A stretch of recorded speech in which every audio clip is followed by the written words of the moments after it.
Football podcast!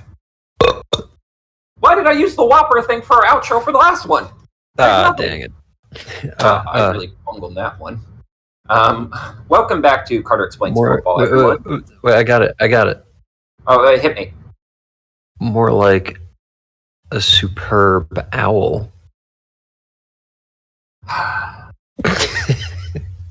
Just...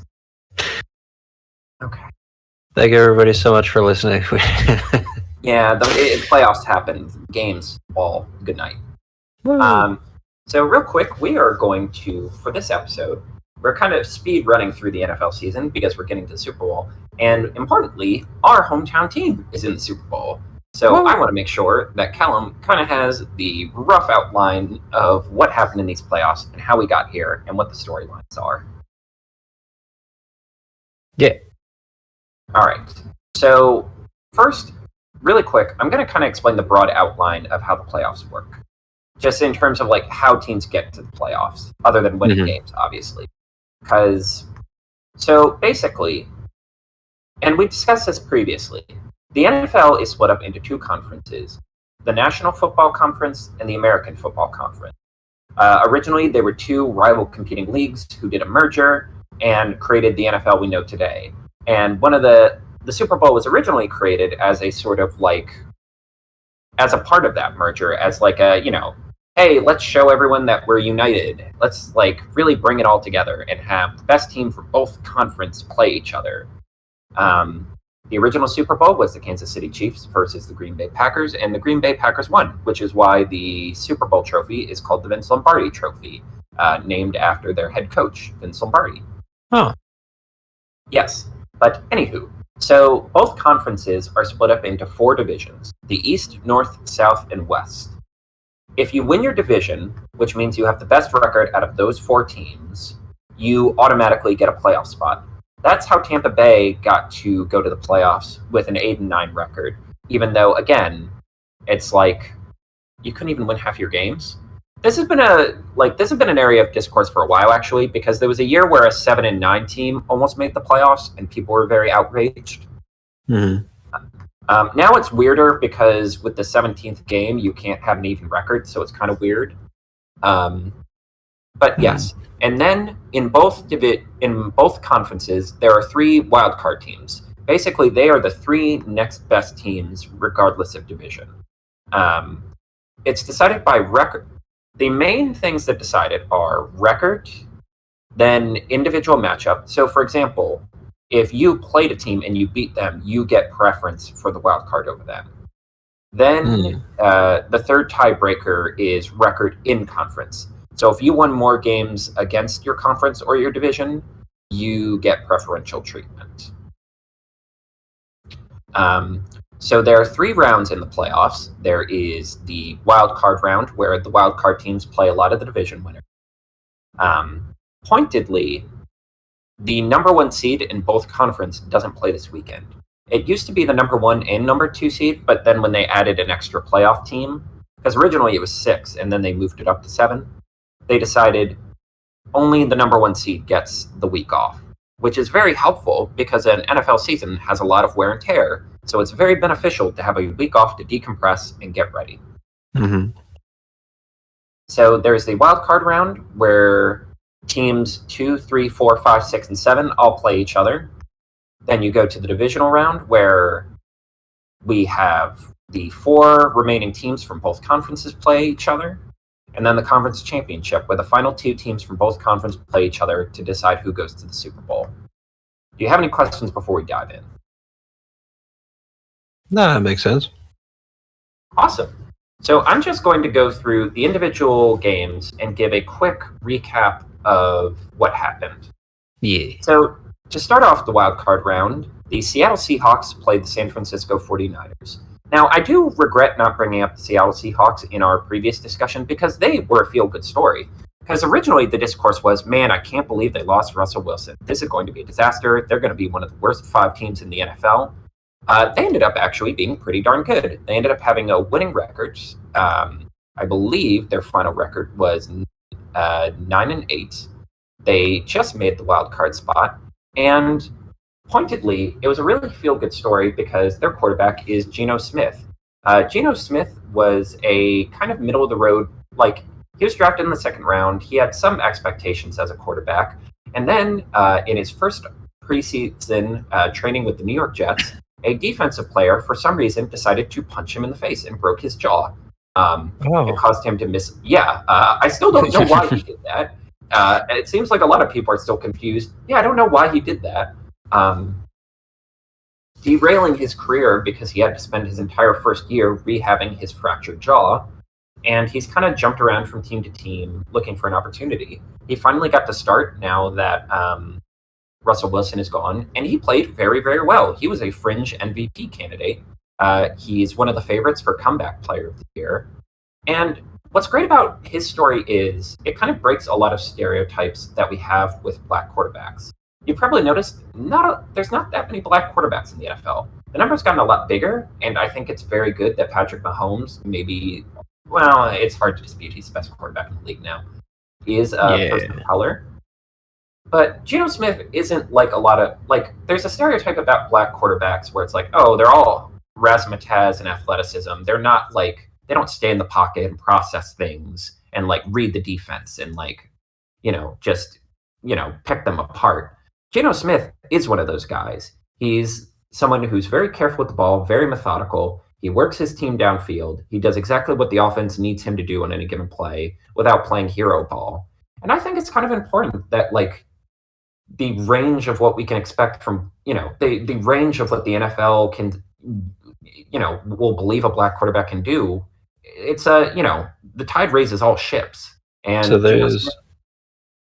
so sorry to interrupt, but there's a stereotype that like white quarterbacks are like analytical and like plan stuff, and that black quarterbacks are just like good at sport. Yes, it is very steeped in racism. Yikes. Like, look, for this and my next upcoming Carter Explains series, like, you have to accept that these hobbies are steeped in racism. And they're historically, and you have to kind of work through that if you want to enjoy them.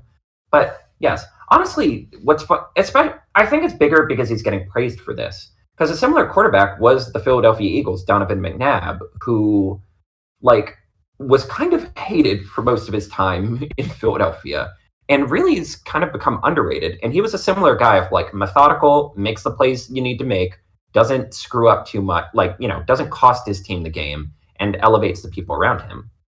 So they played the San Francisco 49ers and promptly lost 41-23. It actually was the game was actually closer than that number suggests. They played well, but this was very much a case of talent winning out. But the Seahawks are kind of up and coming now. They have because of the Russell Wilson trade, they have a lot of extra draft picks. The Broncos are drafting in the top 6, so the Seahawks get that pick. So they basically get a free extra good player without having to suck. And it does feel like what looked like it was going to be a disaster, like it was going to be a huge rebuild for the Seahawks, is kind of just a quick turnaround where it's like, okay, we need to bring in a few players, but the future is a lot brighter than we would have thought. The next game was the Los Angeles Chargers, who know as the anime team. Yes. I do like the Chargers. But do you know what the Seattle's MLS soccer team is? The Sound? Yes, the Seattle Sounders. And I think that's funny. Anyways. It is a dumb name. Well, well, I guess it makes sense in the context of their basketball team was called the Supersonics before they got moved. God, don't ask me to explain basketball. That is so messy. But the story of Seattle's the story of a scumbag rich guy buying the Seattle Supersonics and then moving the team to Oklahoma City, even though there was a gentleman's agreement he would not do that, is very, very fascinating. Also, their hockey team is called the Kraken, which I actually think is a cool name. That's pretty sick. Their logo is a tentacle in the shape of an S. It's pretty lizard. Wizard, not lizard. I'm going to get into hockey, but go on. Yes. Well, yes, hockey is actually kind of fun. At least playoff hockey is, because then it's like, oh, these people are artists on this ice. Because like middle of the season when you have bad teams, you're like, oh, this is ugly. This is just a bunch of people running into each other. But then when you get like the actual best skaters just skating around, you're like, this is immaculate. Yeah, it's like when you have kids on the ice versus like a dinosaur on the ice. Yeah. What a fucking wild parody. What a wild thing parody in Detroit. Anywho, get out of here, Kevin, with your gifts.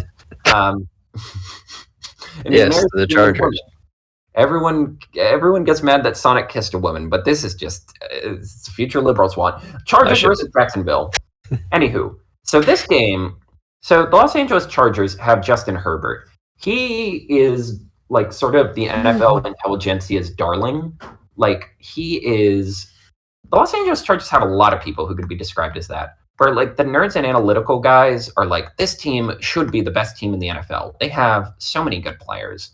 And I say that sort of like sassily, but they are actually pretty good. Justin Herbert is like kind of a robot at the position. He's like the perfect size, perfect frame, like perfect ability. Like he just has a methodicalness to him where he just like rips apart defenses. They have Austin Eckler, who is kind of just Mr. Scores a lot of touchdowns. I think he has led the league in touchdowns, or been close to leading the league in touchdowns for like 5 straight years, and yet no one talks about him. They have a lot of guys who are really fun to watch. And they were playing the Jacksonville Jaguars, who we discussed as a feel-good story this year. The start of this game was a disaster for the Jacksonville Jaguars. They had 5 turnovers in the first half. They were down, I believe, 27-0. It looked like, this is a coronation for Justin Herbert. He's finally going to get his first playoff win. The Jacksonville Jaguars mounted an extraordinary comeback that was genuinely one of the most impressive things I've ever seen on a football field, and ended up winning 31-30. It's funny that you know the Chargers from their anime memes, because they are kind of one of the most famously snake-bitten franchises in the NFL, where just everything that could conceivably go wrong for them does go wrong. They are always a team that's very good in the regular season, and then some dumb shit happens in the playoffs that costs them everything. Yes, so despite turning the ball over 5 times, the Jaguars ended up winning. The big lesson from this game for the Chargers was, at some point, teams that blow big leads, for some reason they forget that once you get a certain lead in the NFL, you're not playing against the other team, you're playing against the clock. You need to do everything you can to just speed that clock up. You have to take as much time as possible to call every single play. You need to be very slow and plotty. But instead, they kept playing like they needed to score more points, and that just gave Jacksonville way too much time. Yes, this is the most Chargery thing to ever happen, and it's kind of impressive that their head coach survived this. They did fire their offensive coordinator, which is at least them acknowledging things have to change a little bit, but next year really is the put up or shut up year for the Chargers, because you can't keep being told you're the next great football team and keep pooping your pants like this. At some point the nerds are going to turn on you if you know, it's the meme, we were all rooting for you and you let us down. Yeah, great marketing, but Yes. But they kind of need it, because otherwise their team is, again, everyone wants to like them. Their logo's cool. They have a cool stadium. They have a cool quarterback. They have cool players. Everything about them says they should be one of the top 5 teams in the NFL, and they just can't do it for some reason. The next game, the Miami Dolphins played the Buffalo Bills. The Buffalo Bills won 34-31. This is a game where I should have known things were about to go horribly, horribly wrong for me personally. The Miami Dolphins were on their 3rd quarterback because Tua was still in concussion protocol, and their backup Teddy Bridgewater had a screwed up thumb. And yet the game was frustratingly close. For some reason, for the Bills, the Dolphins are the team that gets under their skin, where they try too hard and end up making too many mistakes. The Bills don't seem happy if they don't embarrass this team, and then it just makes everything worse. Miami's interesting because they have a very exciting team. They have 2 of the fastest wide receivers in NFL history. They score a lot of points. They have a coach who's a walking meme, but seems to really inspire the players. Everything should be pointing up. But they are facing the critical problem of, is the guy they've made their quarterback going to be physically able to play the game anymore? There's finally a lot of discourse about Tua that he probably shouldn't play anymore, but they're saying they're committed to him. And he is he's an obsessive competitor. He's another guy who's like, this is what I've always wanted to do. I'm going to do it. And we're just really going to have to wait and see what their future. Next game, the Minnesota Vikings versus the New York Giants. The New York Giants won 31-24. The Minnesota Vikings were one of the funniest stories in the NFL this year, because they were 13-4. They had a very good record. They had the second best record in the NFL, and no one believed in them. So there was a very interesting stat that their point differential throughout the majority of the year was actually negative, which meant basically point differential is you take how many points you've scored and subtract how many points the other team scored. And you're thinking, oh, well, if you won 13 games, it should at least be positive. No, because the games they lost, all the games they won were by 7 points or less, and all the games they lost were by embarrassingly huge margins. So everyone was like, right? It is kind of hilarious. In particular, the Bills game was one of the funniest games in NFL history, because basically there was a back and forth of, I'm trying to remember the entire sequence of events. They needed 1 yard to win the game. They needed 1 yard to score a touchdown to win the game. They couldn't do it, so the Bills get the ball on the 1 yard line. They fumbled the snap, resulting in the Vikings getting that touchdown and taking the lead. Then they give up 70 yards in 20 seconds to let the Bills kick a field goal to go to overtime. And they only end up winning because Josh Allen threw an interception. They were a calamitous clown car of a team. They had the biggest comeback in NFL history against the Colts, a 34-point swing. And then they got humiliated. What was that? I was just going to say, I'm not a professional football player, but if you need 1 yard, just step forward, right? Yeah, it is kind of interesting.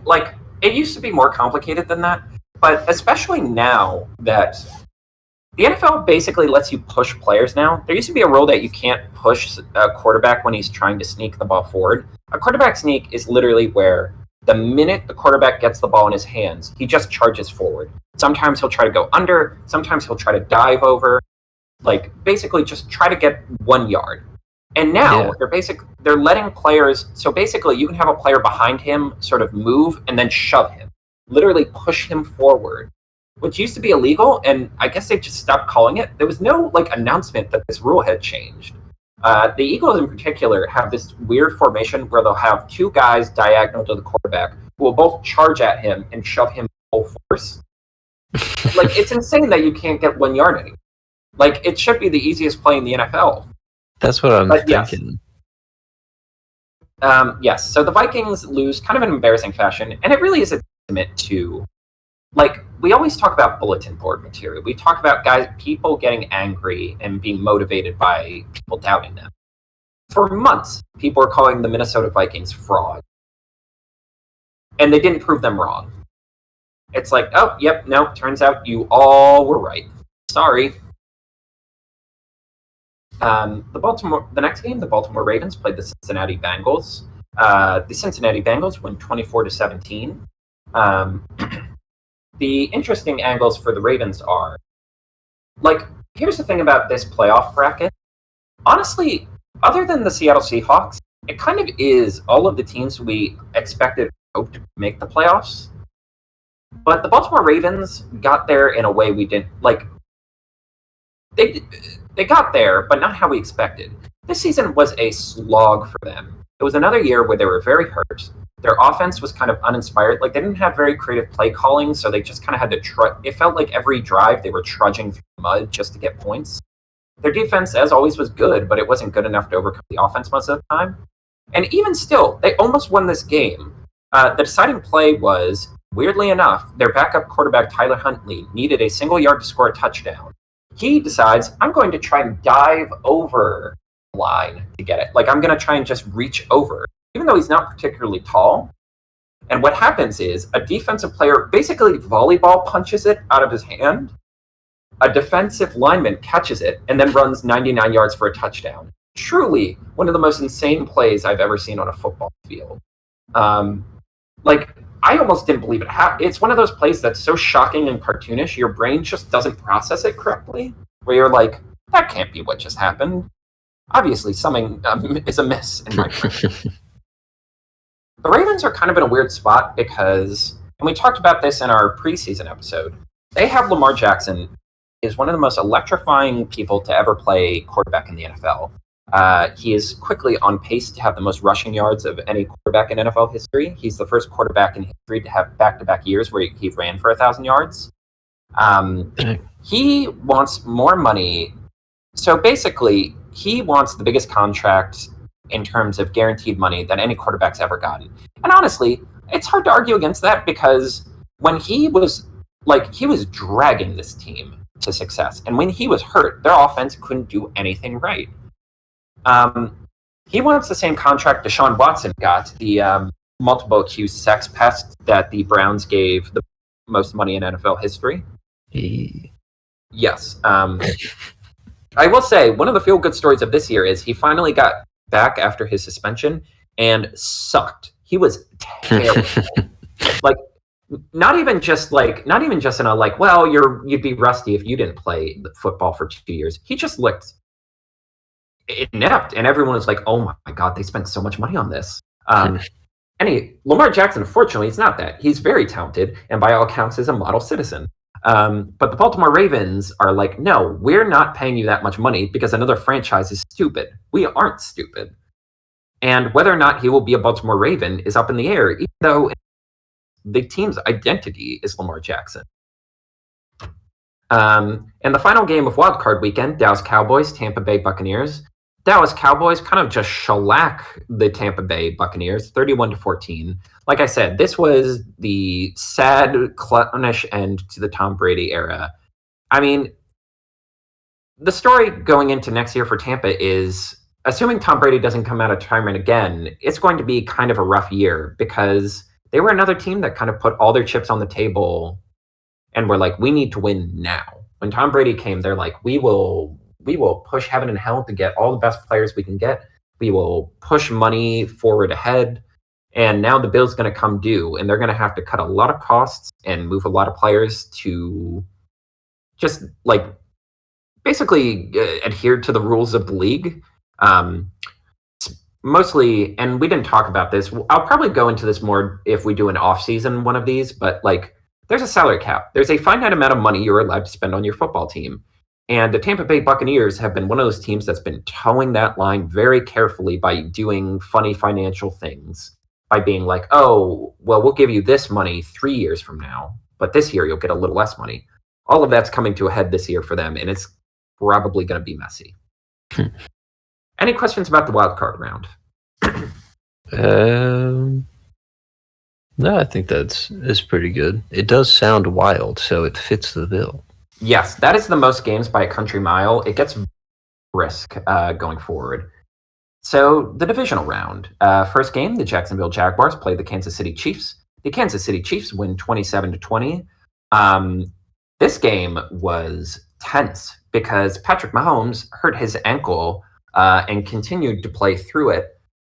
It looked like he was in genuine pain, wobbling around out there. There was a worry, it really looked like they were going to get upset in in their first playoff game this year. Unfortunately, Jacksonville couldn't capitalize on this. But like I said, they're a feel-good story because they're a young team. They will learn from this. For a franchise that, again, had their fans wearing clown makeup, that has been to the playoffs 3 times in its existence, this was a huge moment of institutional stability and competency. They feel like a football franchise for the first time in ever. And that is the first step in any meaningful rebuild or building of a culture. You need to be able to say to possible free agents or possible people you'll draft, yes, we are a football franchise. Thank you very much. The next game, the New York Giants played the Philadelphia Eagles. The Philadelphia Eagles donkey punched them 38-7. Honestly, I don't have a lot to say on the Eagles end because we're going to talk about them later. But again, the New York Giants were a pleasant story, but they're a story that still has a lot of questions. They have an offensive superstar in Saquon Barkley, and then a whole, because their quarterback, Daniel Jones, is one of those people where I'm like, I don't know if you're good or not, but my gut says bad. Like, he's basically been a meme since he came to New York because he was drafted ahead of a lot of much more preferred quarterback prospects. Someone described it like, I didn't even have him in my top 100 players at overall. I added him to the list because I heard some people were considering taking him in like the second round. But he had kind of a good year where he cut down the turnovers and he ran the ball a lot, like more than the running back at times. And I guess it comes down to, like, again, they're another team that has now established like competency where it's like, okay, the New York Giants are for real again. They want to compete. They're capable of competing. And now the question is what does their coach want to do? What is his vision going forward? Like, now that when you're a first-year head coach, you really want to get the playoffs within your first year or two because that kind of gives you a blank check going forward. Or it's like, I've proven I can do this. Now, if you give me some money and some resources, I can make the team I want to make, and we'll see some real success. The next game is the Cincinnati Bengals playing the Buffalo Bills. All right, let's just figure this one out. I will say, to Callum's credit, everyone, I was in a very dark place after this game, and Callum seemed to be the only one who fully identified I was in a mental health freefall and sent Louis to try and calm me down, talk me off the ledge. That's right. I was getting very close to Tom and Jerry in that one, ladies and gentlemen. I was not blinded by the football. Yes. So basically, where to begin with the Bills? I want to make this quick because we have been talking for a while and I want to like a discussion. But so what happened? Honestly, in a lot of ways, this game confirmed a lot of my worries about the Bills. Because for all the talk about like, oh, the Bills are Super Bowl favorites, obviously. They like have all this stuff. They like, you know, they were like one of the consensus favorites going to the year. And I was like, well, they haven't really changed the team that much. And last year's team wasn't good enough. Like last year's team kind of lost, like they kind of lost in embarrassing fashion last year too, because they took the lead over the Kansas 13 seconds left and then somehow gave up points and lost. It's very hard to go 80 yards in 13 seconds, but we found a way to give that up. And yet no one really faced any meaningful consequences for that. And we basically brought the same team back. And kind of all the problems that I was worried about came to light. The defense was like very small and fast, but not capable of standing up to any team with size, which the Cincinnati Bengals unfortunately do. Our defensive strategy is very bare bones and simple. So when the Bengals start doing things we're not prepared for, we kind of just have to throw in the towel. Josh Allen is kind of our only reliable offensive weapon. Basically, we have an offense that's, hey, Josh, can you do something? Like anything? While a lot of the people we put in stock developing, like we put a lot of stock into all these wide receivers we drafted developing, and then they just didn't. And our coach is our head coach is a defensive coach. And unfortunately, we're in a league of like, the meta is leaning toward having your head coach be like an offensive whiz kid with a lot of like tricks and gadgets up his sleeve. So when, hey, Josh, can you do something, please? Didn't work. We were shit out of luck. And in a lot of ways, I've warmed up. Again, the Bills are the embodiment of, if you have a top 5 quarterback, you're always going to at least have a chance to win a Super Bowl, because you know, if a quarterback just gets really, really hot for 4 straight playoff games, they can just kind of carry you. But that path is infinitely harder than a lot of the other teams like we would be going up against. We are not as good as the Kansas City Chiefs. We are not as good as the Eagles. We are not as good as the 49ers. And we clearly are not as good as the Cincinnati Bengals. So we are going to have to, yes, Kevin.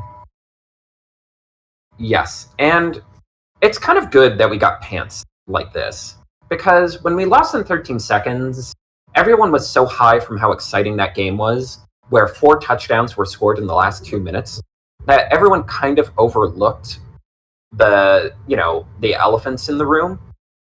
This is the kind of loss where you have to have consequences, that things have to change a little bit. Like, the team you thought that could win a Super Bowl cannot win a Super Bowl. But how do we tweak that team to get them a little closer? And I also think it's just a bummer, because if there was ever going to be a year for the Bills, it would have been this year, because they were just through so much this year. Because it wasn't just Damar Hamlin. It was a deadly shooting at a Buffalo Wegmans, a terrifying snowstorm that killed a lot of people. The Bills had to move one of their home games to Detroit because there was too much snow to play on the field safely. They went like 3 straight weeks without practicing because their games were so close together. It turns out our owner also had a heart attack, and now apparently she is rendered incapable of speaking. That just came... Well, we knew she had some kind of health ailment that would keep her from games, and then her daughter finally came out and explained what happened. And all of this was building up to, like, it felt like we're going to play for Buffalo. And not to get too personal, but my dad was in the hospital 2 times last year and almost died twice. And there's never been a moment from that where I'm like, I need to do this. Mostly it just made me tired and fucking angry all the time. I think it really did look like a team that was just emotionally down. Like, they didn't have anything left in the tank. But, I'm not giving up yet. I'll see a Super Bowl before I die. If the Eagles can see one, I'll see one. Anyway. We've seen 2. Fuck you. Sorry. Whoa, for me, I'm sorry. That was a visceral reaction. Wise guy, eh? The Dallas Cowboys played the San Francisco 49ers, and the 49ers beat them 19-12. The Cowboys are a weird team because the Cowboys are the embodiment of, like, what happens when you get stuck with their owner. Their owner is Jerry Jones, who leans into this, like, celebrity status of being the Cowboys owner. He makes a lot of big decisions that he probably shouldn't be making. He's basically their general manager. Like, a general manager, which I think I described. Their job is the one to be like, I'm going to get the players, I'm going to, like, handle the draft. Me and the coach are going to discuss what kind of build, and it's my job to build it. Having a billionaire owner, by the nature of having $1 billion, is able to not have the fullest grasp on reality. It's a problem. Their superstar offensive coordinator just left to join the Chargers coaching staff. And yeah, they're kind of a team where it's like they have too much talent not to be competing for Super Bowls. But as long as Jerry Jones is making and handling things, they're never going to be able to reach their full potential. Like, for example, their coach is Mike McCarthy, famously left the Packers, and then Aaron Rodgers won 2 MVPs. Like, not a good story you want to have. Hey, when I left, my team that kicked me out got better. They spent a crazy amount of money on Ezekiel Elliott, who even at the time they gave him the contract seemed like he was running out of steam. So now they just don't have enough money to go around. Like, I don't know. I guess that was the one advantage. Like, with the Pagulas, obviously there's a lot of help. But for the Bills, who had the Pagulas were very hands-off. And that was good because we were just allowed to build the best football team we could build. Like, it's got to be... I can't imagine being in a situation where you, as ghoulish as it sounds, you're kind of just waiting for this billionaire to die so you can have control of your football team again. Mm. And there's a lot of owners like that. It's not just him. All right. And now we're on to the conference championship. And like I said, the teams were kind of predictable. Like, yes, a lot of people expected the Bills to beat Cincinnati, but in reality, it feels like the 4 best teams got to the final round for the Super Bowl. It feels like maybe people weren't expecting the Eagles to be this good, but based on their offseason, people are still expecting them to be pretty damn good. Most of the discourse...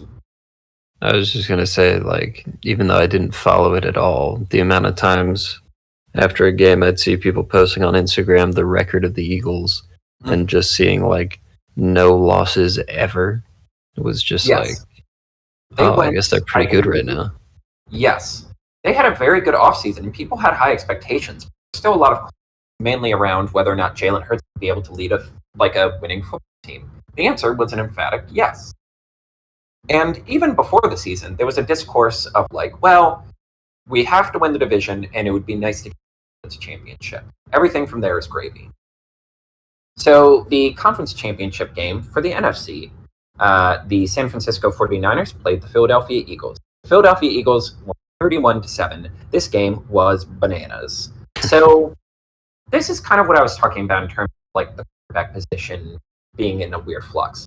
The San Francisco 49ers spend a lot of resources to get Trey Lance, this super physically talented, gifted guy who was going to elevate this incredible team of playmakers. The 49ers probably have the best collection of like offensive players outside of the quarterback. They have Deebo Samuel, who's a wide receiver, just runs angry. He is basically a running back who played wide receiver. He just runs through people, runs over people. Basically, anytime he touches the ball, it's like, oh, and he's gone. They have George Kittle, who is might be the most Kevin-y player in the NFL.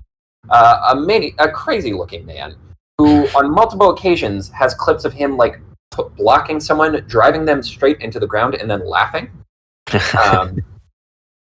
They have Trent Williams, the most talented offensive lineman, who's so athletic.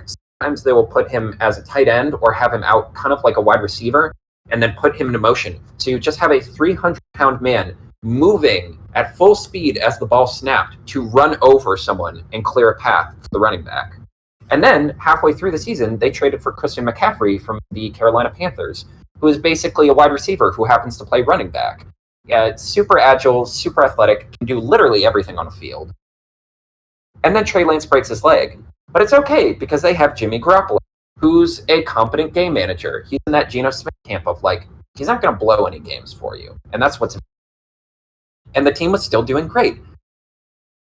But then Jimmy Garoppolo broke his foot.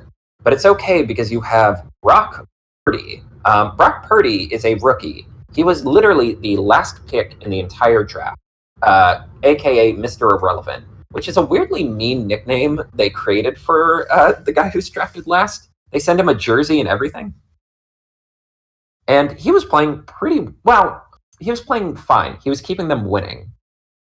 And there was this discourse of like, man, is the quarterback position, like, can you build enough talent where the quarterback position doesn't matter? On the first drive of this game, he gets tackled and tears a muscle in his elbow. He literally can't throw the ball anymore because he can't grip it correctly. And then, so it's like, okay, the 49ers are on quarterback number 4. Can they still do this? If they do this, then their coach is actually a genius. That guy, Josh Johnson, hits the ground weird, and the concussion spotter goes, oh, no, he's got to get pulled out of the game. The 49ers don't have any more quarterbacks. So they start alternating between having their running back taking the snaps and having Brock Purdy take snaps, but he can't throw the ball. That results in this game becoming a beatdown because, as it turns out, you don't practice fucked. And they were very, very fucked. I will say, like, all these people are like, why didn't you have Christian McCaffrey take the snaps? And you have to understand, there is so much, practicing is so important in the NFL in terms of, like, there is so much that goes into your, like, pre-prep and strategy. Like, literally, you will write out your first 20 plays no matter what happens. Like, you have a set list of what plays you'll do in order, and then you have all of these situational plays lined up where you have, like, 3 different plays if we need 1 yard. 5 different plays if we need 15 yards. Like, it's not like backyard football where you can literally just draw plays up in the sand. That's just not how it works. And yeah, the Eagles kind of just cruised because it's like the other team doesn't have an offense. They can't run an offense. We're fine. We're going to win this game. And I felt kind of bad for the 49ers because their defense ended up getting a record amount of penalties because they were all really fucking tilted. Because it slowly dawned on them, like, oh, we're just going to lose this game by default. This sucks. Like, what the fuck?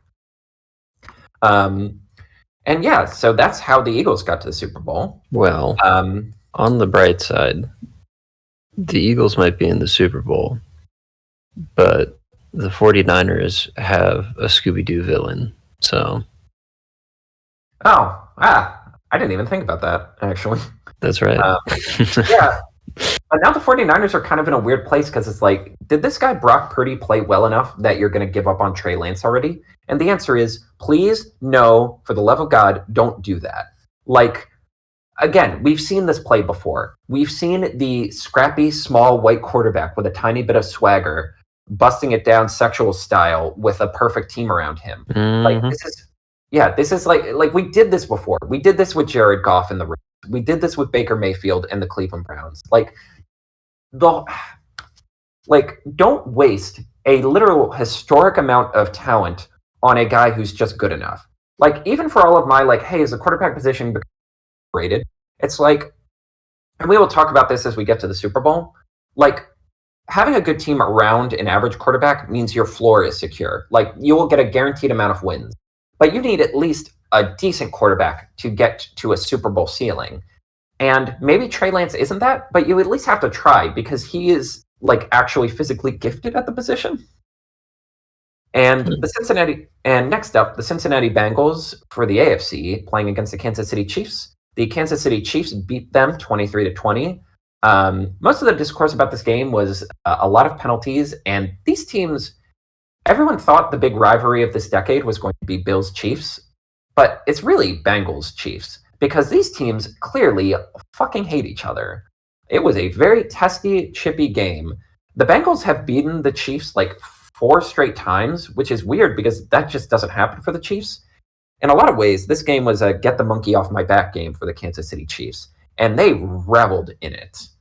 Travis Kelce, their star tight end, as they're getting the trophy, said, "Hey, I have a message for the mayor of Cincinnati. Know your role, you jabroni." It got very toxic, and the Bengals did themselves no favor because they truly were insufferable going into this game. So basically, what had happened? So there was a lot of talk about, because the Bills and Bengals played one less game than everyone, there was a lot of discussion about, like, well, what do we do to decide who plays at home in the playoffs? Because, like, we don't have an even record. And what had been decided was if the Bills and the Chiefs played each other, it would be at a neutral site. Like, they would pick a stadium and be like, here, this is close enough that Bills fans and Chiefs fans can reasonably get to it. Let's do that. And they started selling tickets just as, like, a preemptive thing to be safe. And the Bengals decided, we are going to bitch about this endlessly. The mayor commented, all the players were like, well, hope you got those refunds. And it personally pissed me off because it's like, how are you turning our player having a heart attack into you being the victims?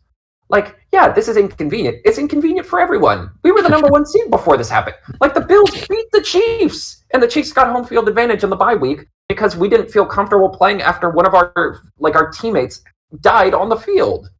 Like, yeah. And it was kind of nice to see the Bengals get fed a little bit of humility for a change. And look, again, everyone's like, the Chiefs are the team to beat going forward for the NFL.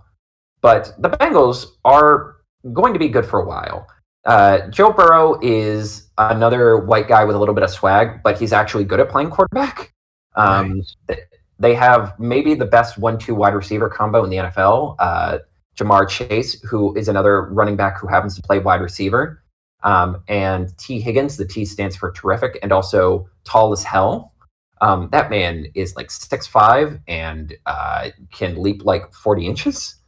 The future's still bright for them, even though they're going to have to start tightening their belt financially because, and I don't think I explained this before, but basically the most precious resource in the NFL is key quarterback contract, because if you get a quarterback who's good within his first 2 years, because there's a set amount of money any rookie's allowed to make, you basically get a MVP candidate for free, and that means you can spend money everywhere else. But Joe Burrow's rookie contract is almost done, so now they're going to have to start paying him, which means they're going to have to make sacrifices elsewhere.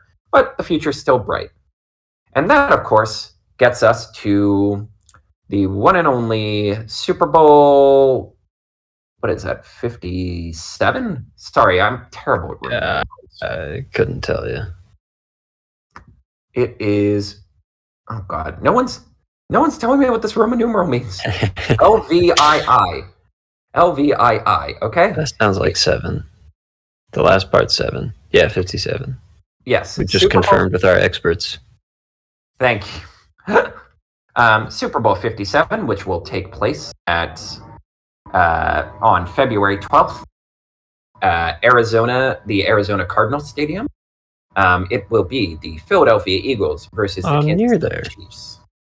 Oh, yeah, you couldn't afford to go. It's very expensive. No, absolutely not. So there's a lot of different angles to take this game, but I'll keep it to the simple ones. One, this will be the ultimate test for quarterback versus team, because the Eagles, on paper, emphatically have a better team. They have maybe the best offensive line and maybe the best line. They set a record for sacks this year, include playoffs and regular season. They have an incredible wide receiving core where they have A.J. Brown, who is a physical freak, and Devontae Smith has a supernatural to know exactly where he needs to put his body to make the catch. Every game, he has a play where you're like, how did anybody know he needed to do that? They have stars all along the defensive backfield. They have a great collection of running backs. All around, they are an incredible team. And it's incredibly impressive that the difference between this team and the team that won the Super Bowl is the team that won the Super Bowl is kind of scrappy underdog. In retrospect, that team wasn't that great. They were just all players playing their best football at the most perfect time. This team has pedigree. This team has Pro Bowl and All-Pro talent. This team spent the entire season grinding team dust. And yet, I'm still nervous as hell, because on the other side is Patrick Mahomes, who is the best quarterback in the league, and also, in fact, already being argued as, is he already a top 5 all-time quarterback? If he retired today, would his and his record and his success in the playoffs be enough to get? And most people would say yes. I've talked about Patrick Mahomes a little bit. It's kind of like the Devontae Smith thing again, where it's he has a supernatural ability to know how to move his arm to make the pass. He never seems to throw the ball the same way, which is really hard to do because you're supposed to have set rigid form for your throws. And yet he can make a perfect 50-yard throw sideways off one foot while in the air, while running. He gets called the magician for a reason, and it's apt. He also, when he's running, looks like he's carrying a beer back to his seat, and it's a full beer, and he's trying not to spill it, which is also very funny. And this will really be the test of. And the Chiefs, the rest of the Chiefs are good, but it isn't as good as Chiefs teams in the past. They had to give up they gave up a lot of players this offseason. The receiving core is basically brand new, and it's a bunch of guys who are B minuses. They still have Travis Kelce, of course, and also their defense is it's better than it has been, but it's kind of been run thin through injuries. So this will really be a test of can an all-time great quarterback really overcome the odds and beat a better team? I also think there's an interesting story because these are two of the best teams in terms of institutional stability. Because yes, the Eagles had a slump there for a little bit, but it is shockingly impressive how they basically built an entirely new team and got back to the Super Bowl within 5 years. I think it's especially bold that they gave up on Wentz. A lot of less competent organizations would have been no, we paid him, we got to see this out, and would have suffered. But to see the writing on the wall that vision of the Eagles was done and sort of regroup, and to make bold moves, they traded a lot for A.J. Brown, and it ended up paying off. They traded up to get Devontae, and it paid off. Spent a lot of money in the offseason, and it paid off. They evaluated talent very well. Hardgrave, one of their star defensive linemen, who's he's number 2 in sacks this year for the entire league. People weren't rushing to give him money, but the Eagles were no, this is the guy. Considering everyone wanted general manager Howie Roseman's Pike, even just 2 years ago, this was an impressive act of accurately assessing your situation and acting correctly on it. And the Kansas City Chiefs have basically been good for 2 decades now, because even before Patrick Mahomes, they were winning basically 10 games a year without Smith. Andy Reid has made a lean, mean offense machine with them. And even though they've been swapping out a lot of time, they've been swapping in parts, swapping out parts. it's kind of crazy how like efficient this car is, where it's like, oh, we can change that part. Yeah, it's still running at peak performance. This is also an interesting game because Andy Reid, the coach for the Kansas City Chiefs, was the longtime coach for the Philadelphia Eagles during our childhoods. Oh. Yes.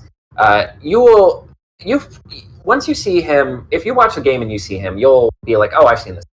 He's a huge guy with a big bushy mustache. It is a running meme. During the Super Bowl interviews, people kept asking him about cheeseburgers.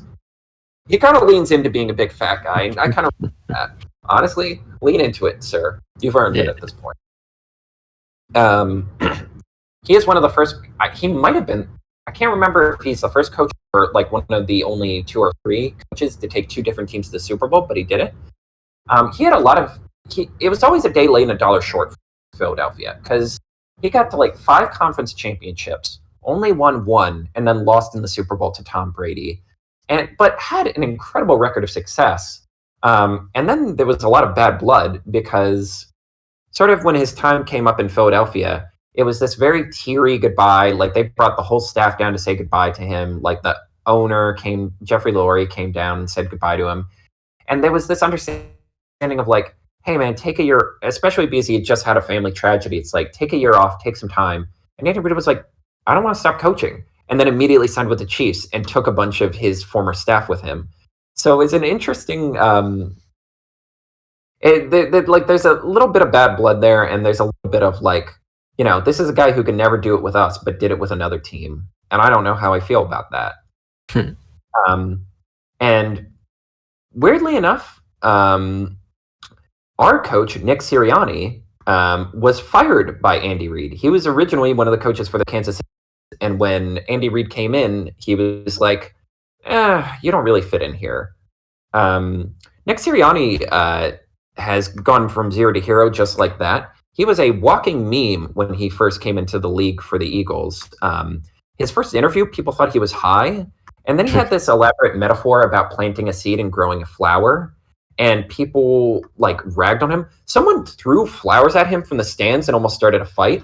And now he's kind of leaned into being a bit of a wrestling heel. He's very loud. He's he's a good offensive strategist and like pretty good at in the moment changes to the team. But he's also kind of like, he kind of leans into being a big rah-rah, like fuck the haters guy. And honestly, it's a good look for him. Perhaps the most overdone story from the Super Bowl is it's the Kelce Bowl. So Travis Kelce, the tight end for the Kansas City Chiefs, arguably the best tight end of all time. Incredible, basically he's been the number 1 tight end stat wise for the past 8 years. His brother Jason Kelce is an offensive lineman for the Eagles, so they're going to be playing each other. And I'm trying to think of any other big stories from the Super Bowl. In a lot of ways, it really is 2 of the most consistent teams in modern NFL history clashing together. And I hate to say it, but for once, we finally got the 2 teams we kind of wanted. These were consistently the 2 best teams in the NFL for the entire year. And there's almost not that much more I can say other than, yes, get the 2 best teams on a neutral site in a sunny location. Let's go. Well, do you have any questions? I do have a question. Yes. Who's going to win? See, every part of me wants to say the Eagles because, again, 1, that would just be nice. 2, again, they are just so overwhelmingly talented. It is scary how good their offensive and defensive line is. And, really, this isn't a profound football opinion, but, it really does just completely change the game when you have a good offensive line, because if you can... the line of scrimmage is where the ball starts, and if you control that, you kind of just dictate the terms of the game, because let's say you need 3 yards. If your line is strong enough to push the other team forward 3 yards, you just get it by default. Football in a lot of ways is a game of attrition. It literally is like a World War I-esque fighting for inches. And that the offensive line decides that. And I kind of love this Eagles story. I really I was kind of ragging on Jalen Hurts earlier, but he is one of the most impressive glow-ups in NFL history, where when he was drafted, there was genuine outrage. Why would you draft a quarterback that early? You already have Carson Wentz. Why are you creating drama? This guy had to leave Alabama because he got benched. And he's one of the, he truly is one of the best, hey, sometimes it takes guys to truly develop and become great players. He is, you look at his stats from his first year of college to now, they've literally gotten better every single year. He's also handsome as hell. Him and Jimmy Garoppolo are the two, have been fighting for the most handsome quarterback spot for years.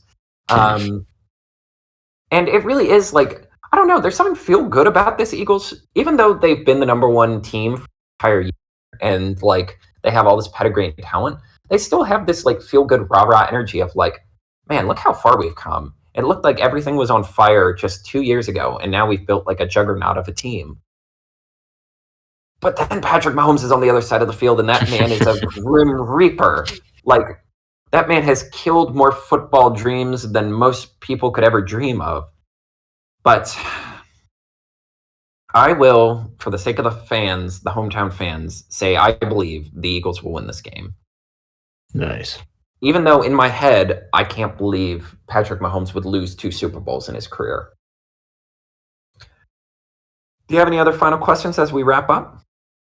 I have one final question. Yes. And it is similar to that first question, but who do you have winning Puppy Bowl 19? Team Rough or Team Fluff? Which one has Josh Allenhound? Which is an actual dog? I'm looking through the player list right now. There's 110 dogs, so... Oh, no. But... I just like when the kitten fell asleep, and on his little bio on the bottom it said he likes naps.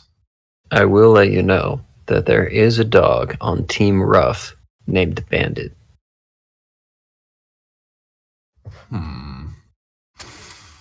Yeah, I gotta rep that team then.